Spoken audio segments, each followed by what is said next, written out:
জুবিনদাই দ্বিতীয় পত্নী বুলি কৰবাত মানে কেতিয়াবা ধেমালিৰ আকাৰত কৈছে যে ই মোৰ ছেকেণ্ড ৱাইফ এনেকুৱা ধৰণৰ ধেমালিও কৰিছে গতিকে তেওঁতো জানিব লাগিছিল নহয় যে জুবিনদাক পানীলৈ নিব নালাগে কোৱা এজনে পাছফালৰ পৰা কৈছে ঐ আগুৱাই যাচোন আগবাঢ়ি যা তেনেকুৱা সিদ্ধাৰ্থ এনেকুৱা টাইপ এটা দিছে যাব নালাগে বুলি তাৰমানে কি অৰ্থটো কি তাৰমানে আমি সেই অৰ্থখিনিৰ উত্তৰ বিচাৰিছোঁ আচলতে কেইটাহি নাজানে হুঁচৰি কাঢ়ি নাজানে ক ভালকৈ নাজানে আৰু সেই ইমান ধুনীয়া শব্দ গাঁথনি ইমান ধুনীয়া ব্যাখ্যা সেই ব্যাখ্যাৰ আঁৰত থকা মানুহজন লাগে জুবিনদাৰ নামত ন্যায় বিচাৰৰ নামত যদি মোক জেললৈকে পঠিয়ায় মই একদম হাতখন এনেকৈ উলিয়াই দিছোঁ টেঙাম এবাৰে বিকে 100 গৰু মাৰিলে বাঘৰো মৰা নাই মৰিলে আৰু যদি ৰাইজে নোৱাৰে আমাৰ হাতত দিয়ক কিন্তু এই যিটো ইমান আকস্মিকভাৱে জুবিনদা আমাৰ মাজৰ পৰা গুচি গ'ল আৰু আমি যিসমূহ আমি সেইদিনাখন তাতে উপস্থিত নাই যদিও এতিয়া যিবিলাক ভিডিঅ' আমি বাতৰি যোগেদি দেখিছোঁ সেই ভিডিঅ'বিলাকত আমি স্পষ্ট দেখিছোঁ কি ধৰণৰ অৱহেলা হৈছে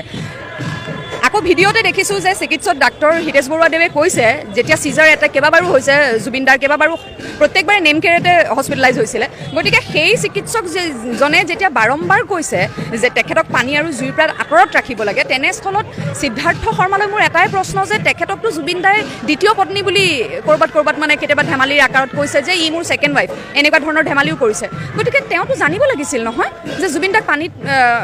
পানীলৈ নিব নালাগে তাৰপিছত শেখৰ আছিলে তেখেতকতো স্পষ্ট দেখিছোঁ জুবিনদা তালৈ যাব নেকি সিফালে পাৰলৈ যাব নেকি নিজে কৈছে গতিকে সেইবিলাকতো আমি ভিডিঅ'ত দেখিছোঁ নহয় এতিয়া আমাক কি বুলি নহয় বুলি কেনেকৈ ক'ব আৰু আটাইতকৈ মানে এতিয়া যে ৰাইজ ক্ষুব্ধ হৈছে খঙত জ্বলি উঠিছে এই যেতিয়া কোনোবা এজনে পাছফালৰ পৰা কৈছে ঐ আগুৱাই যাচোন আগবাঢ়ি যা তেনেকুৱা সিদ্ধাৰ্থ এনেকুৱা টাইপ এটা দিছে যাব নালাগে বুলি তাৰমানে কি অৰ্থটো কি তাৰমানে আমি সেই অৰ্থখিনিৰ উত্তৰ বিচাৰিছোঁ আচলতে এইটো চূড়ান্ত এক পৰ্যায়ৰ চৰম পৰ্যায়ৰ অৱহেলা হৈছে আমাৰ অসমৰ সম্পদজনক লৈ পেলাই আমাৰ অসমৰ হিয়াৰ আমঠুজনক লৈ পেলাই এইটো চৰম অৱহেলা হৈছে যাব আমি সকলোৱে লাগিব কিন্তু 52 বছৰ বয়সত জুবিন গাৰ্গ আমাৰ মাজৰ পৰা গুচি যাব সেইটো আমি কেতিয়াও মানি ল'ব নোৱাৰোঁ সেই দুখ আমাৰ সদায় থাকিব আমাৰ বুকুত কিন্তু এই যে এনেধৰণৰ অৱহেলা কিয় কৰা হ'ল আৰু আজি এটা কথা কওঁ মই আমেৰিকালৈ গৈছিলোঁ মাজতে মই উদ্যোক্তাসকলৰ কি দায়িত্ব মই সেইটো বুজাব বিচাৰিছোঁ মই আমেৰিকালৈ যাওঁতে আমাৰ যিখিনি তাতে অৰ্গেনাইজাৰ আছিলে আছাম কনভেনশ্যনৰ তাৰে যিজন সভাপতি দীপক কলিতাদেৱে মোক স্পষ্ট কৈছিলে যে প্লেনত নমাৰ পৰা প্লেনত উঠোৱালৈকে আমাৰ দায়িত্ব সম্পূৰ্ণ গতিকে বৰষা কোনোবা যদি বাহিৰা মানুহ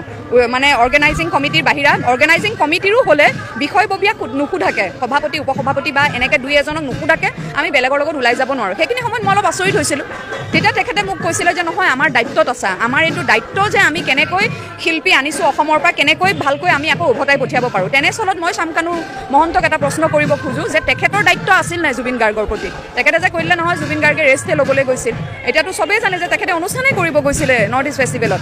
সেইদিনাখন সঞ্জীৱ নাৰায়ণে যেতিয়া প্ৰেছ মিট দিছে তাতে কৈছে যেতিয়া ফোন কৰিছিলে শামকানুৱে কৈছে বোলে মিটিং এখনত আছোঁ আপুনি যাওকচোন এনেকুৱা এটা কিবা হোৱা বুলি শুনিছোঁ তেওঁ তাতে এৰি থৈ কিয় দৌৰি নগ'ল এই তেনেধৰণৰ কিছুমান কথা